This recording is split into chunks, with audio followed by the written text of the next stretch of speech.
पाकिस्तान में सह मुल्की क्रिकेट सीरीज कराने का प्लान तैयार। सह मुल्की सीरीज के लिए अफगानिस्तान और श्रीलंका से बातचीत जारी है। सह मुल्की सीरीज के लिए 16 से 30 नवंबर की विंडो तजवीज़ की गई है। इसी पर बात करेंगे स्पोर्ट्स रिपोर्टर उसामा गौरी हमारे साथ मौजूद है। उसामा, बताइएगा क्या प्लान तैयार किया जा रहा है? बिल्कुल, पाकिस्तान में 3 मुल्की T20 सीरीज कराने का प्लान तैयार किया गया है। इसराइल का कहना है कि T20 सीरीज के लिए अफगानिस्तान और श्रीलंका से राब्ते जारी हैं। अफगानिस्तान क्रिकेट बोर्ड की 6 मुल्की सीरीज में दिलचस्पी है। जरा ने बताया कि श्रीलंका ने नवंबर में व्हाइट बॉल सीरीज के लिए पाकिस्तान का दौरा करना है। व्हाइट बॉल सीरीज में 3 वनडे और 3 T20 मैचेस शामिल है, जबकि T20 सीरीज के लिए 3 मुल्की सीरीज में तब्दील करने का प्लान किया गया है। और इसी वजह से 3 मुल्की T20 सीरीज के लिए साउथ अफ्रीका के खिलाफ होम सीरीज के इख्तिताम पर खेली जाएगी।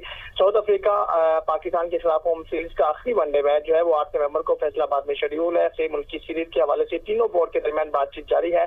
बातचीत में जो है वो 3 मुल्की सीरीज के हवाले से प्लान तैयार किया गया है। 3 मुल्की सीरीज के लिए 15 से 30 नवंबर की विंडो तजवीज़ की गई है। पाकिस्तान श्रीलंका बाहमी सीरीज के वनडे मैचेस पर अभी बातचीत जारी है और इसी हवाले से ये प्लान किया जा रहा है कि 15 से 30 नवंबर की विंडो के दरमियान 3 मुल्की पाकिस्तान, अफगानिस्तान और श्रीलंका के दरमियान एक T20 सीरीज करवाई जाए, जिस हवाले से तीनों बोर्ड में राब्ते जारी हैं। जी, बहुत शुक्रिया उसामा, आप हमें आगाह कर रहे थे।